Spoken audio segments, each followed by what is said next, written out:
doctor.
afternoon, Namibia, and a very warm welcome to today's discussion here at the Government Information Center. My name is Heleni Felepo-Samunyela, and I'll be your host for this afternoon. Today, we are discussing National Cybersecurity and Awareness Raising Plan, Part 2. The discussion will address the definition of cyberbullying, as well as the various types of cyberbullying that exists in Namibia, as well as the legislation enforcement and consequences subjected to perpetrators here in Namibia. To help me unpack the discussion, I'm joined in the studio by well-versed experts in the industry of cyberspace.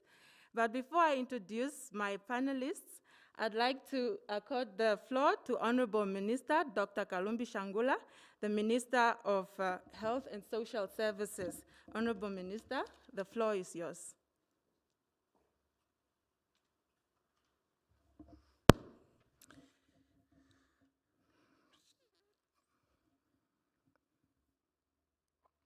Thank you very much, dear moderator. Good afternoon, esteemed panelists. Good afternoon, fellow Namibians. I'm going to present the report for the 12th of June, 2022. We have received 460 results in the last 24 hours reporting cycle. And out of those, 45 of them tested positive for COVID-19, which translate into 9.8% positivity ratio. Of these, 42 are new cases and 3 are reinfections. The sex distribution is 23 females, of which 22 are new cases, and 22 males, of which 20 are new cases. The age ranges from 7 years to 66 years. They are as follow. Comas 12, all from Windhoek. Erongo 10, with Swakopmund having recorded 4 and Wolf's Bay 6. Omsati 7, with Okahau have recorded 4, Utapi 2, and Sandi 1. Maheke 4, all from Kobabis. Zambezi 3 from Kotima Muriro, Shana 2 from Oshakati, Kunene 2 from Opuo, Chodonjupa 1 from Chivarango, and Karas 1 from Kirmaswap. As is evident, the cases have been reported from 9 regions of Namibia. Among the confirmed cases, there are 4 learners who hail from different schools, 2 healthcare workers, 1 teacher, and 1 student. 4 cases have received 1 dose of COVID-19 vaccine. 10 cases are fully vaccinated, of which 5 have received the booster dose, and 3 cases are not eligible as they are below 12 years old, and 28 of them are not vaccinated. 30 cases from 3 regions have recovered as follow. Karas 21, Kunene 7, Hardap 2. Number of active cases now stand at 1,921. 57 are currently hospitalized, of which 6 are in ICU. Only 1 hospitalized case is fully vaccinated, and none of those who are admitted in intensive care unit has been vaccinated. The distribution of hospitalization is as follow. Comas 19, with 6 in ICU. Erongo 16, Ochodojupa 9, Karas 5, Omaheke 3, Ohangwena 2, Omsati 2, and Oshana 1. On a positive side, no death was reported during the period under review. By the 11th of June 2022, a total of 469,184 people aged 18 years above have received one dose of COVID-19, representing 32% of the target population. 146,796 have received the Johnson & Johnson vaccines, while 263,911 adults have received 2 doses of the other vaccine types. Consequently, 410,887 adults have completed their vaccination schedule, translating into a 28% of the target population. 23,295 children aged between 12 and 17 years have received one dose of Pfizer vaccine, which represent 8% of that target population. And of this, 11,801 are fully vaccinated. Therefore, the cumulative number of people vaccinated with the first dose of COVID-19 vaccine for both adult and children stands at 492,479, of which 422,688 are fully vaccinated, translating into a 24% of the total target population. 69,562 people have received a COVID-19 booster dose.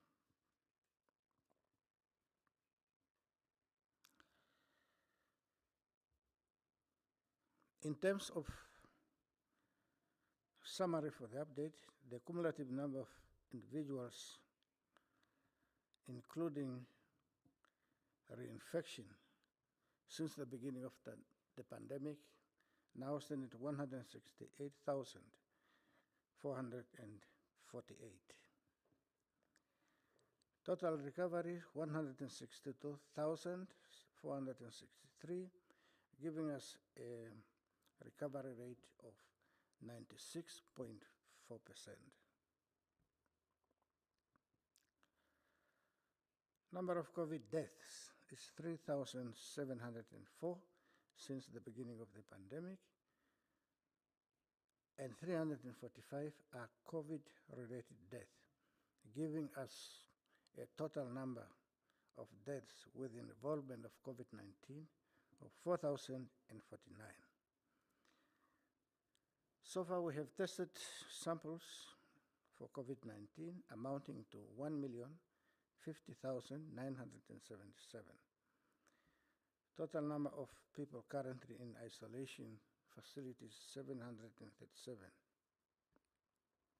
In conclusion, I would like to state that we are currently observing a decrease in the number of new infections, which means that we are doing something right.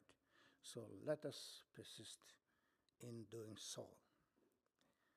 Tomorrow at 12 noon, His Excellency the President will brief the nation on the COVID-19 situation.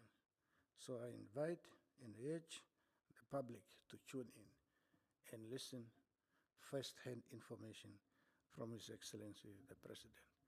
Thank you.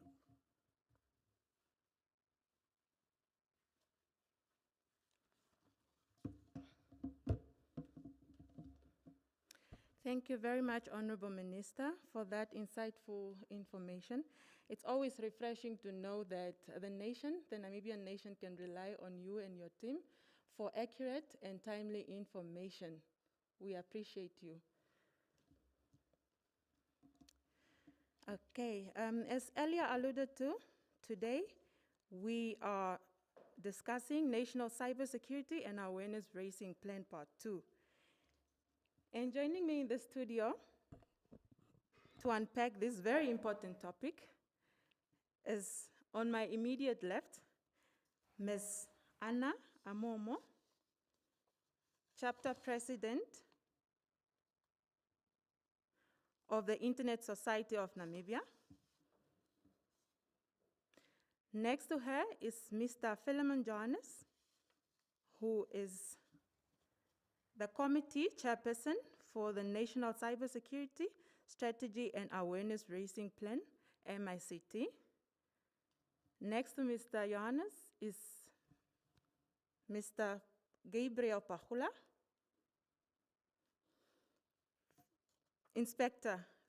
My apologies. Inspector Gabriel Pahula from NAMPO, Directorate of Cybercrime and Criminal Investigation in Cybercrime. Next to him is Mr. Edward Nepolo, a lecturer of computer science at NUST. Ladies and gentlemen, welcome to the Government Information Center.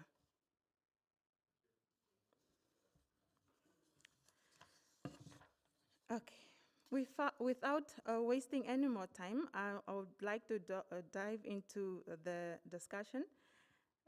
Ms. Amomo, briefly help us understand what is cyberbullying, cybersecurity, and who are regarded as vulnerable groups in the cyberspace. Thank you very much, Helene.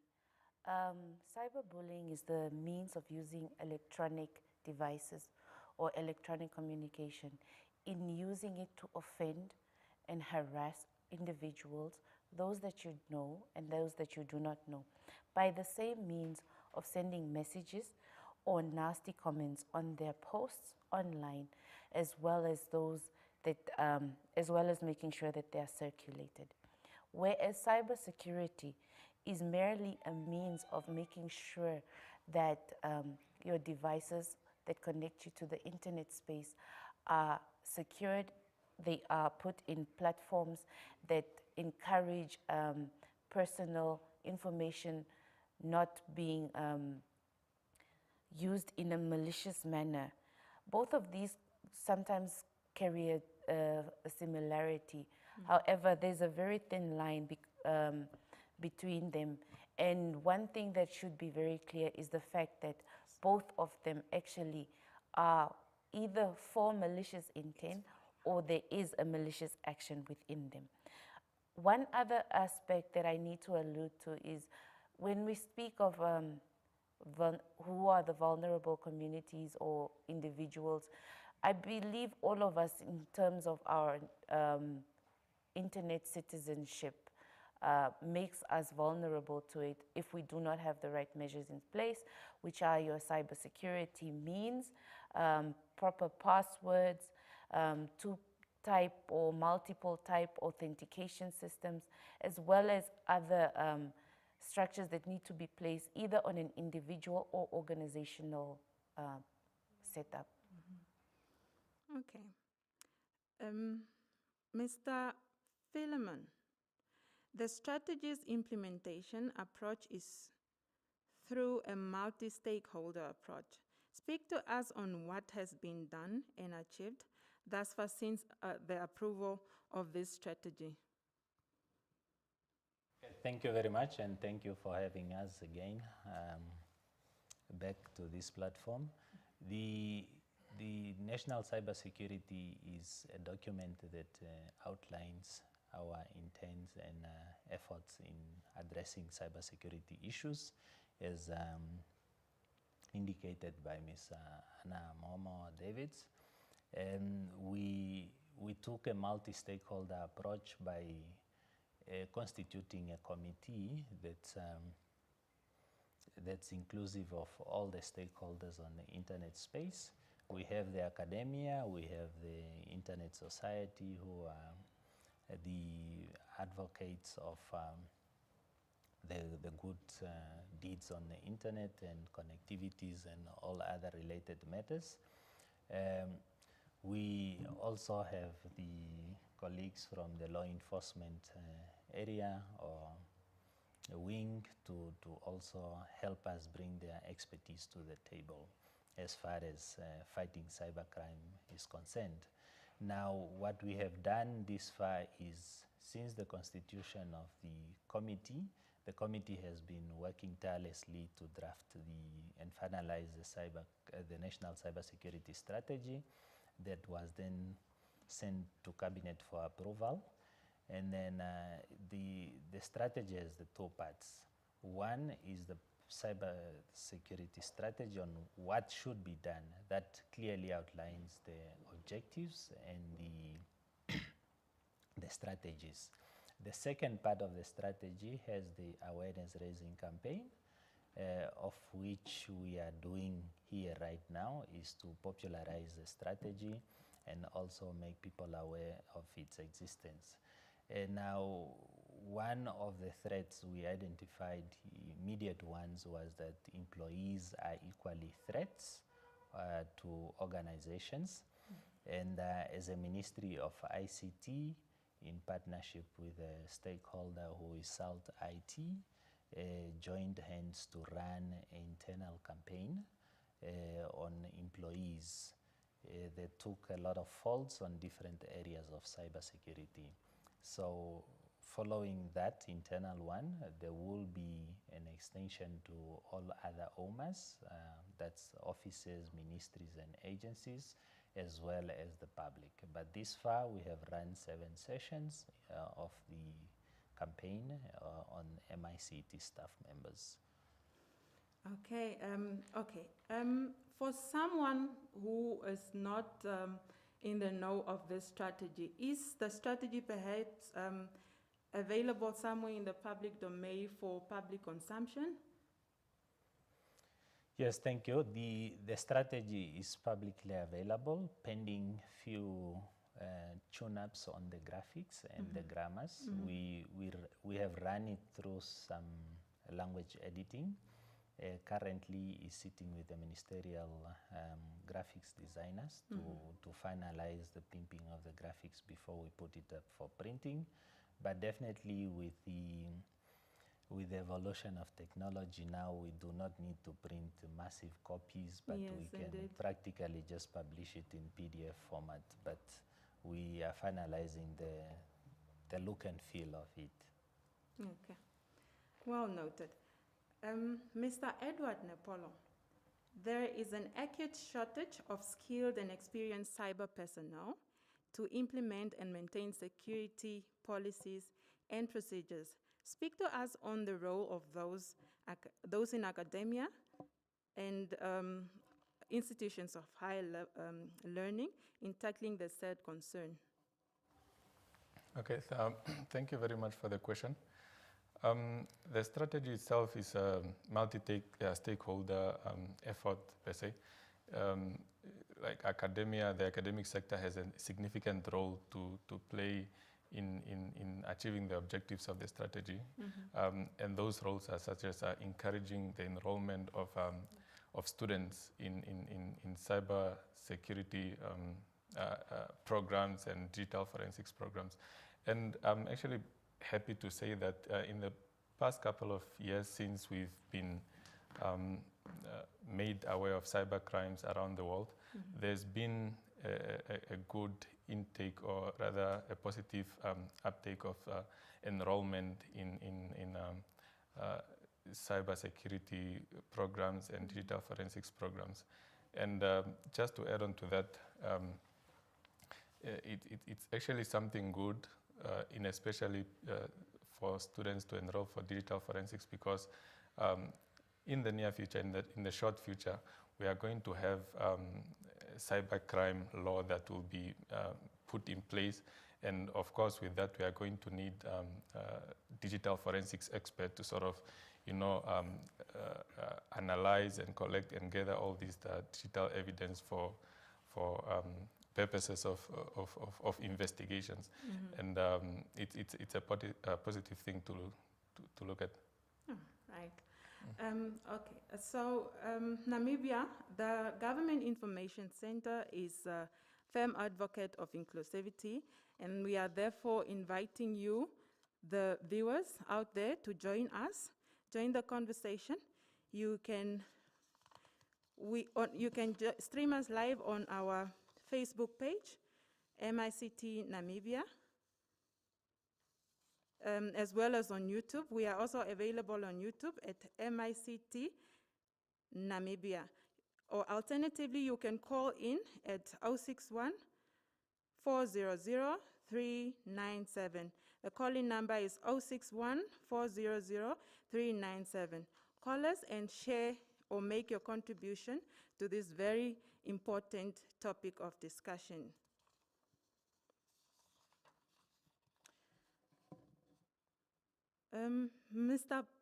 Inspector Pahula, more Namibians are becoming more connected and dependent on networks for information, communication, business transactions, and trading. How will the strategy ensure the successful implementation of these models, bearing in mind the ICT infrastructure of our country? Thank you very much for your questions, and good afternoon to the viewers. I will start with the people or the business people, because it's about the transaction, communication, or everyone who is using the electronic devices in Namibia. With this strategy, it's not really to say it's designed with a specific topic with addressing the transactions, communications, and all other sort of, but is in accordance with Electronic Transaction Act, which is in place, and also is in accordance and in a line with the upcoming or the drafted cybercrime bill, which is still in waiting. We are waiting for it for been a while now for that. Yeah, for that, when it comes to the infrastructure of our country or the end users, either the households or business people or any transaction of individuals, they are protected when it comes to the security of cyber security, rather to say. They are protected by their service providers. Most of people or the users, they are more protected by their service providers.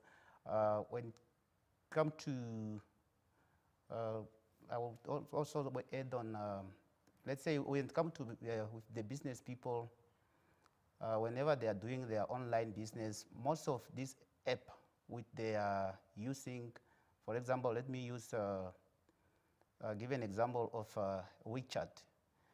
Most of these young entrepreneurs, they are using that app or that applications, and it's more secured on that. It's more complement on that. And the other thing, when it comes to the security of infrastructures in our country, most of our infrastructure, they are well secured when it comes to cyber security, even though the infrastructure itself, it could not be secured if the human resource themselves, they are not well equipped or being informed what are the risks or what are the mitigations on cyber security. The overall is that in Namibia, we are well secured, but not that secured of saying we are not or we are untouchable by any intruders on our systems. Thank you. Indeed. Okay.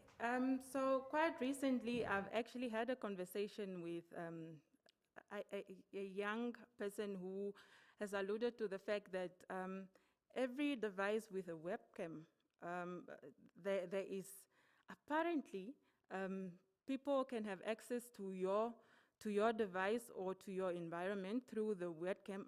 I want to understand, is that statement true?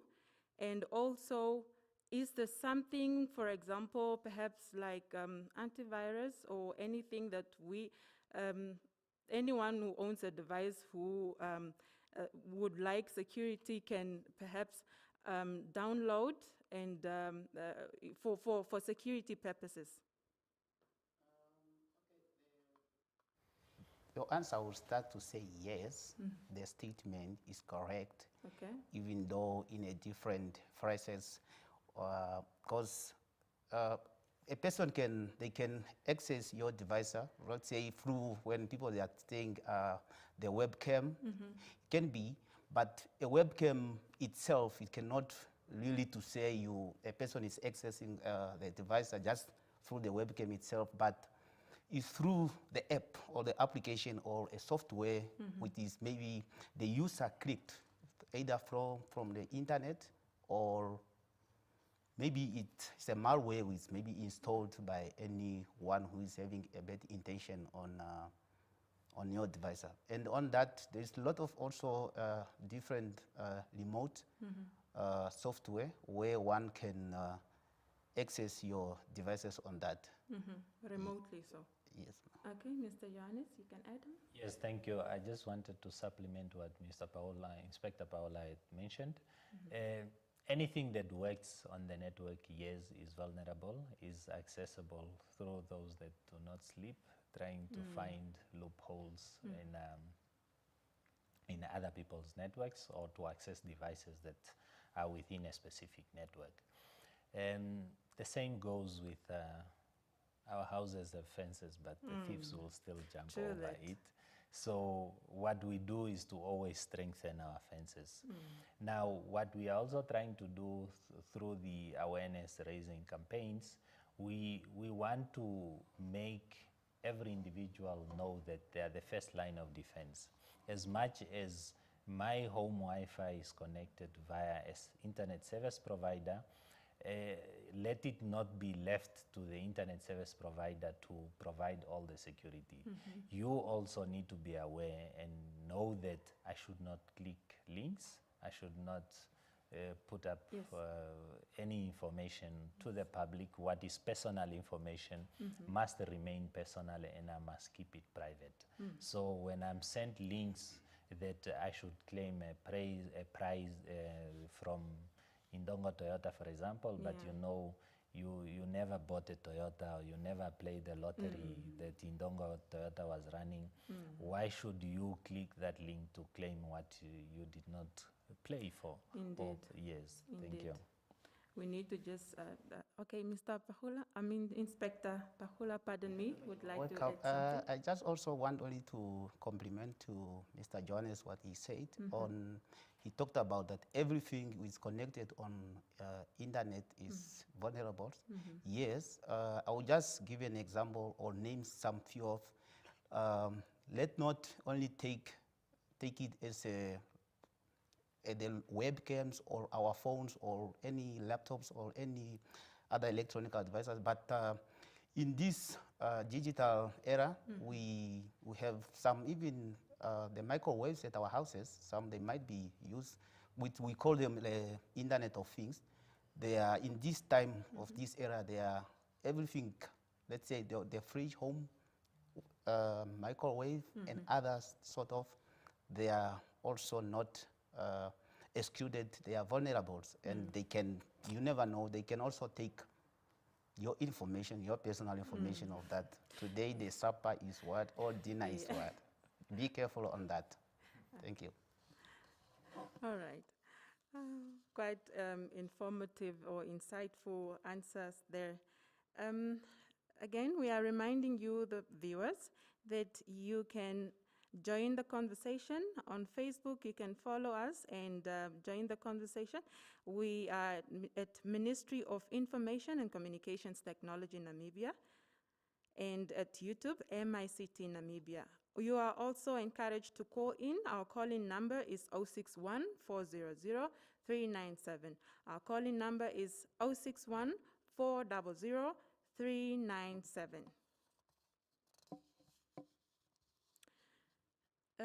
Ms. Amomo, cyberbullying is on the rise due to social media hype, especially here in Namibia. It is, you know, there's a notion of, especially with the young people, it is my data, I'll post and say whatever I want at any given time. How will the strategy assist in mitigating cyberbullying in the following categories? Number one, the defamation and hate speech, as well as fraud and deception, and employee security at workplaces.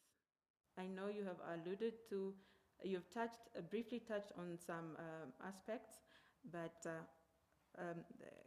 can you kindly just guide us with this one? All right. the different forms that cyberbullying takes, like I mentioned earlier, come in various forms, coming in usually from known assailants. I don't think that most of the people that have been cyberbullied have entirely gone through cyberbullying from strangers. So, on a personal note, it's always good to have your password secured. And in that sense also, that is where the awareness campaign will take on a person-to-person conversation or communication where we will encourage the citizens and the majority of the population to take up the responsibility and take ownership of exactly what it is that they post and what it would mean for them to have a sense of digital literacy. At the same time, the strategy will also ensure that organizations, like we're taking up a multi-stakeholder approach, we're making sure that they too, the various stakeholders, come in with the different skill sets and traits that they are currently working in. Why this came to pass is because the different approaches would not appeal to different individuals and also to the multitudes of the organizations. So, for instance, in terms of academia, if people don't have the skills and to know exactly what it is that they are posting, irrespective of whether the data is theirs, this sets the tone that they are not properly educated. That is why their online or digital life is totally different from what they are in person. And then also what the strategy will aim to do is first and foremost ensure that there's bills and laws in place to make sure that victims as well as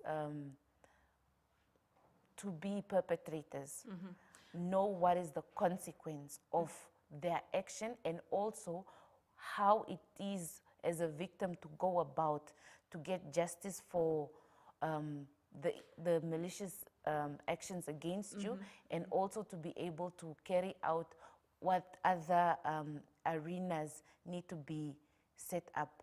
Mr. Momo, Yes, sorry to cut you short. We have a caller on the line, Mr. Aaron from Osho. Welcome to the Government Information Center. Good afternoon. Yes, good afternoon. How are you? Fine, thanks. How are you, sir? I'm doing good. Kindly make your brief contribution. Contribution, I think it's a very good idea.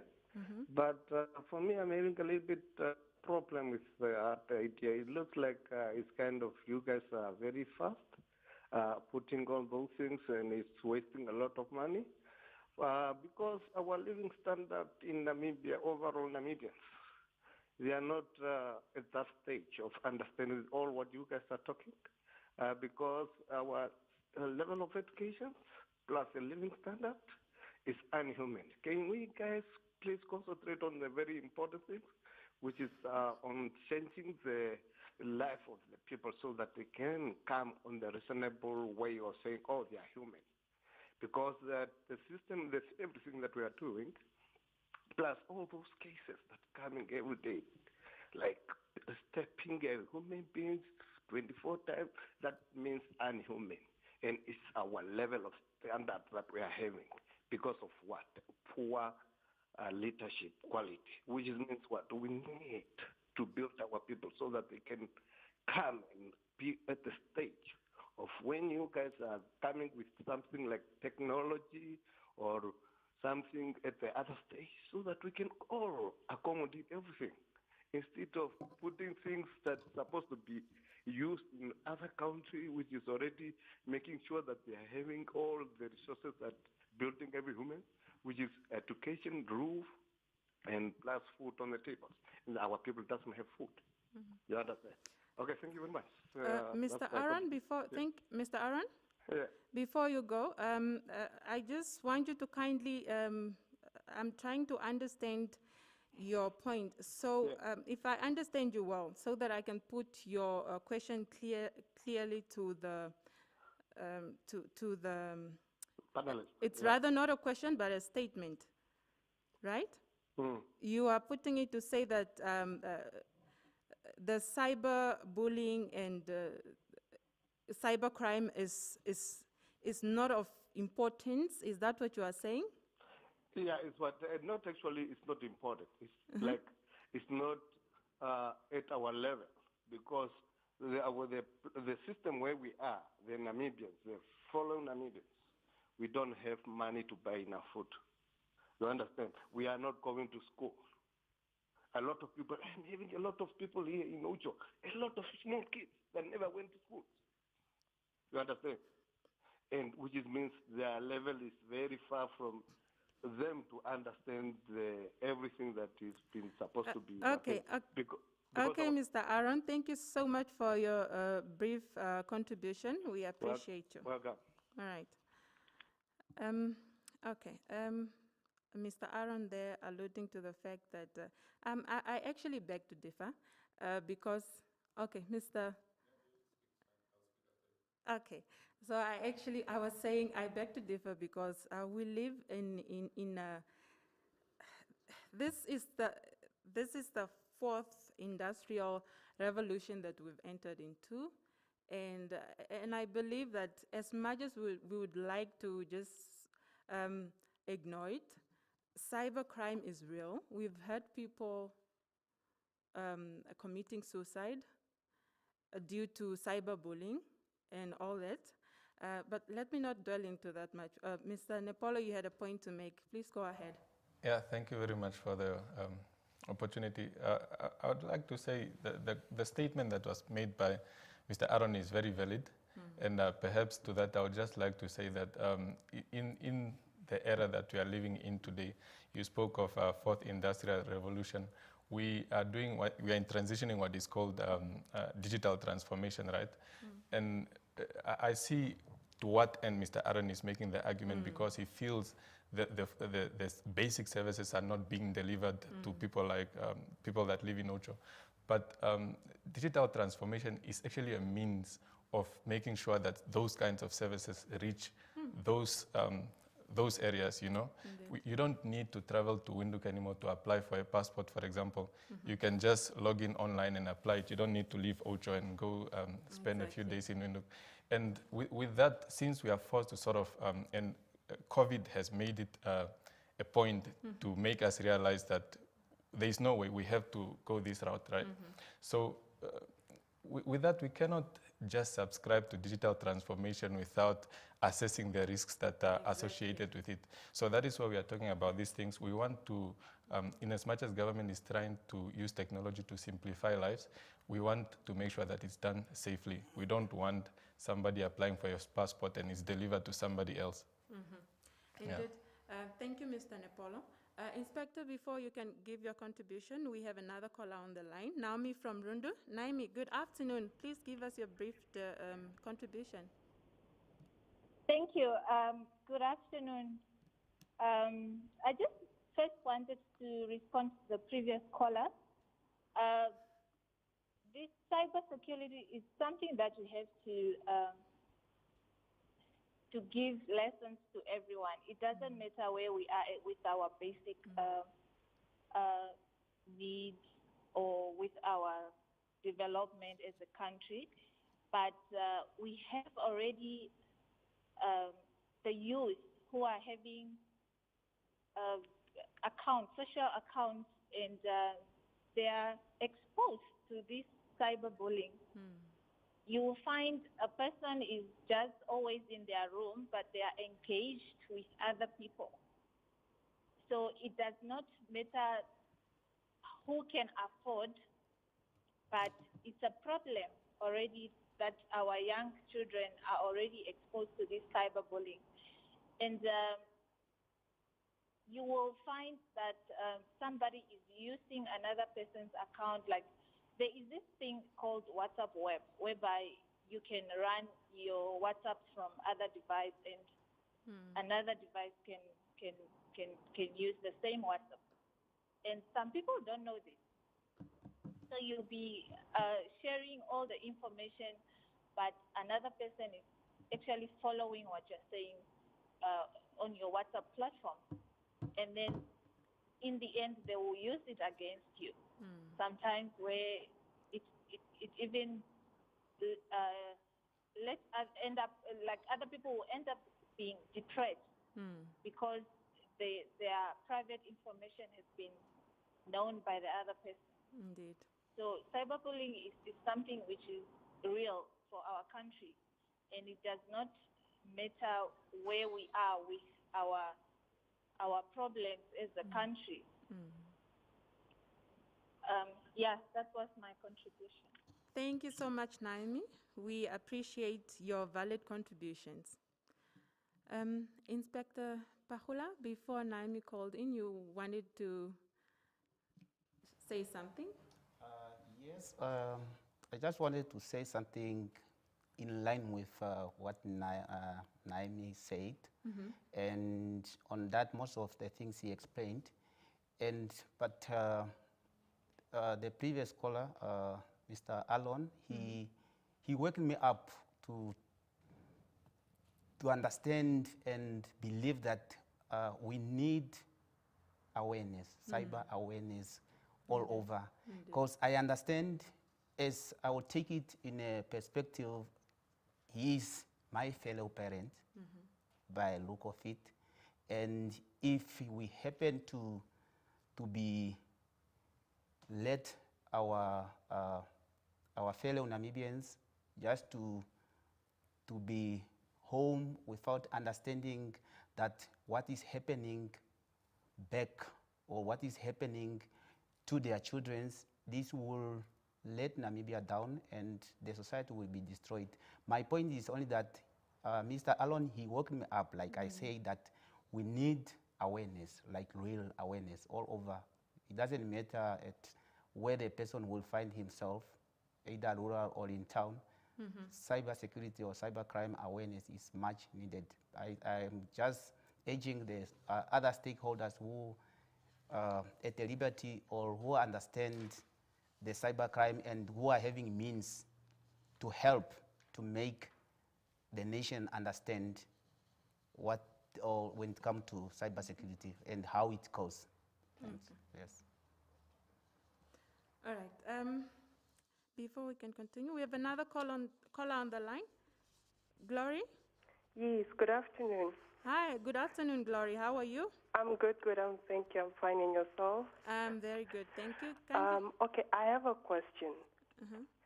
My question is, okay, first, we are all aware of the younger generation being into social media. My question is there any subject or any course that is educating these kids about cyber crime and all these at a younger grade, like grade 2s, grade 3s, and all that? Oh, okay. All right. So if I understand your question, you'd like to know whether the Namibian curriculum is offering any subjects, especially to younger students like those of grade 2, a subject on cyber crime? Yes. All right. All right. Thank you. Thank you so much, Glory. We'll assign your question to Mr. Philemon Johannes. Thank you very much. Thank you. Mr. Johannes, yes. Thank you very much for the question.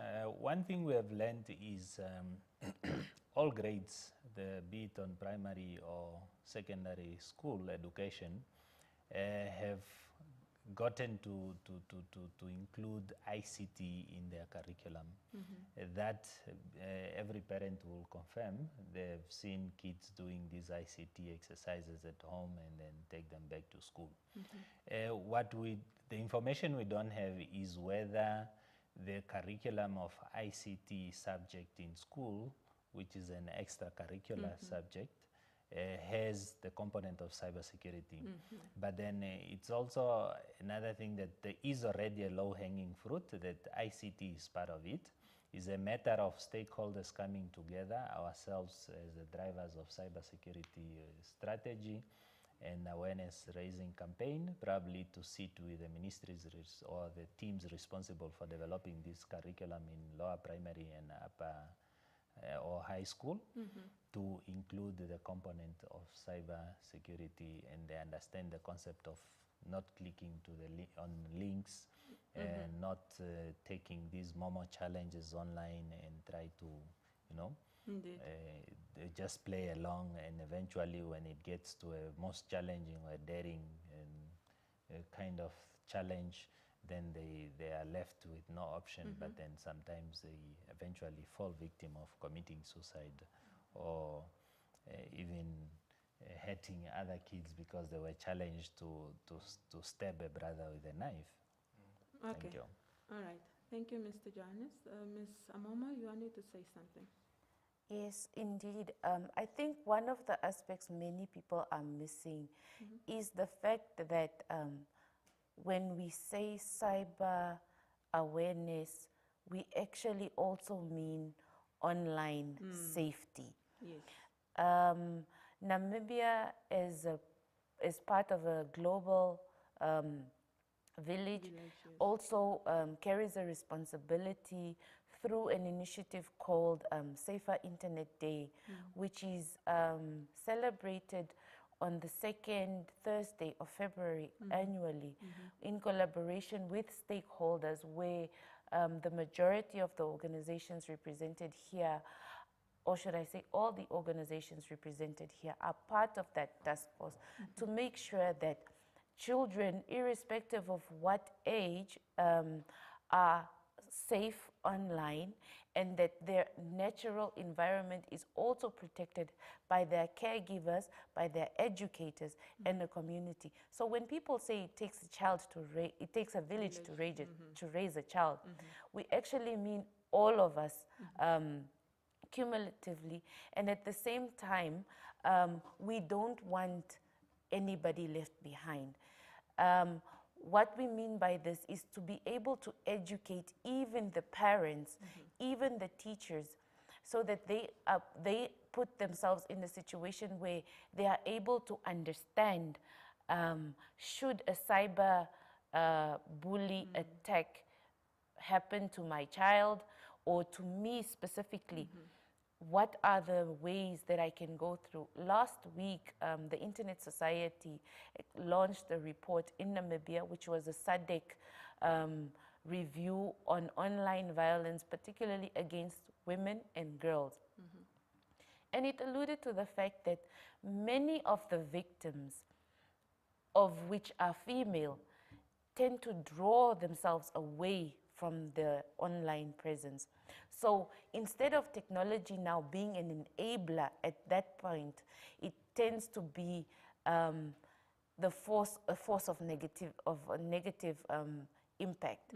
And at the same time, it also brought to light different mechanisms in which one can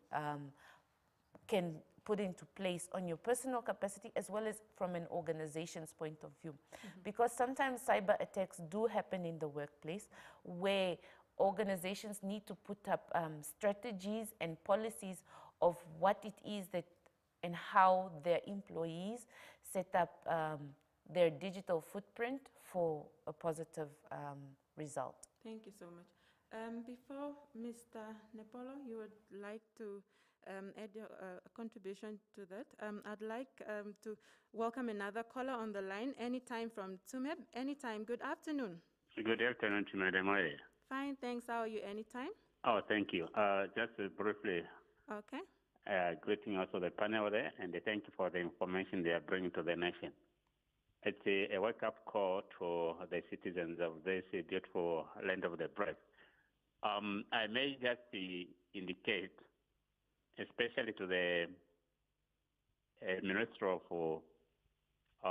Safety and Security, the NAMPO, so to say.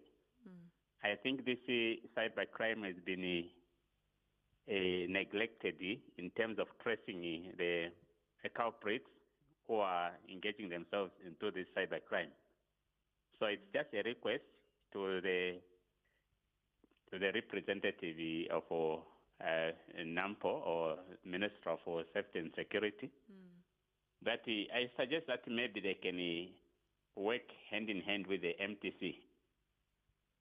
The internet is more with the MTC, whereby they can easily trace who are these culprits engaging themselves into this cybercrime, so that they can be traced and held accountable for the punitive measures, so as to stop this cybercrime.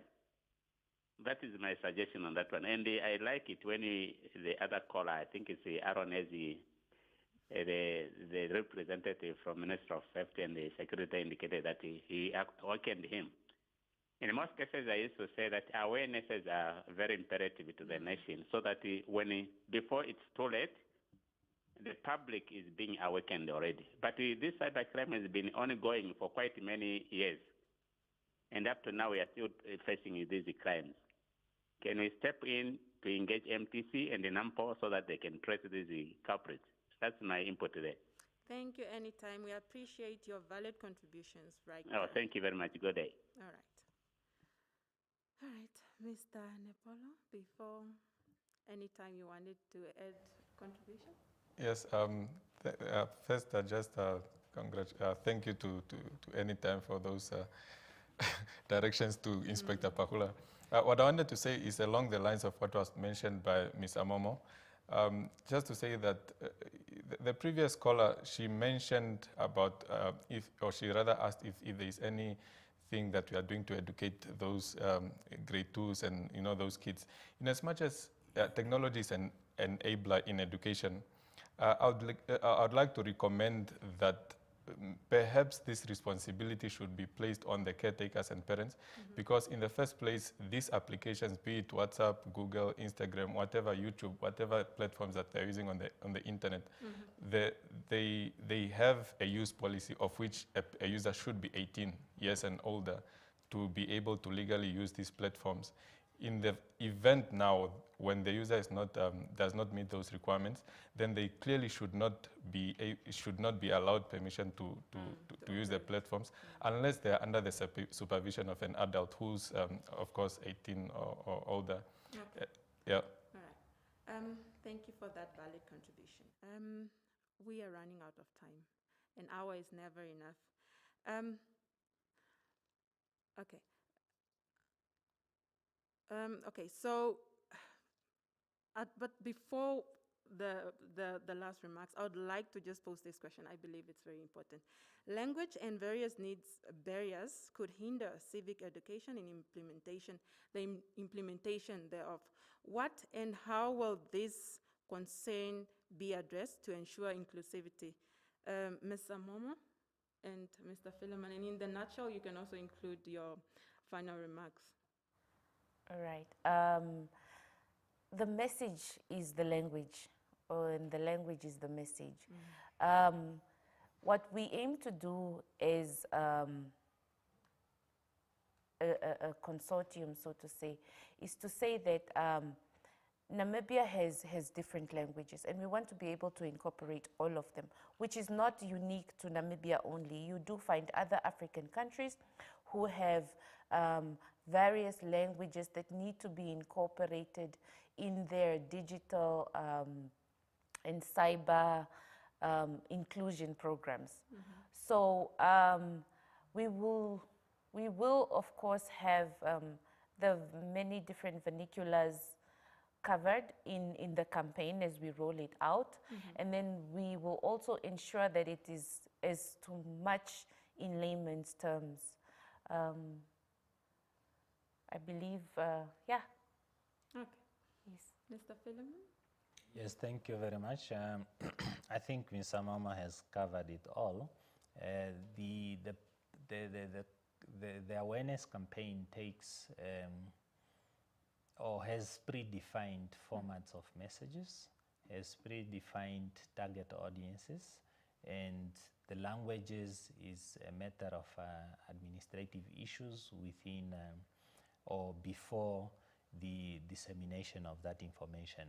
So should the ministry then be disseminating messages to school kids on cybercrime, for example, saying just on a radio, for example, what is a cybercrime? We will definitely ensure that those that are good speakers of Oshuambo will translate the English message into Oshuambo and it will be run on the radio. Same goes for the Maranama and Oshierero and all other languages or vernacular languages. Thank you, Mr. Philemon. Thank you. Inspector Pahula, your final remarks, kindly. Briefly in 30 seconds.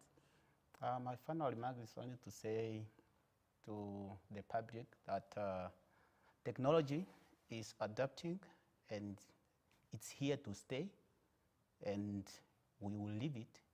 What we need to do is only just to know and be alert to what is happening or what are the risks when it comes to cybersecurity and how to meditate it. All right, thank you so much. Mr. Nepolo, you have the final words for the day. Thank you so much. Well, I just want to maybe close with a remark of that addresses the caller from Tsumeb. Let's take care of our children that are under 18, and as much as they need the internet and all these gadgets to be educated, let's not give them the responsibility really of identifying what is a potential potential threat or something like that. Let's always make sure that we supervise them whenever they're in the digital space. All right. At this juncture, I would like to thank you all, ladies and gentlemen, for having graced us with your presence here. This indeed is one of the very important topics because change is good, in my opinion, and we should just embrace it. We are in the 4th industrial revolution already. I know it comes with a lot of challenges, but a lot of opportunities as well, so we should embrace both. We've come to the end of today's session. It was indeed a great discussion. From myself, Hileni Felabusa Munyela, and my production crew is a good afternoon.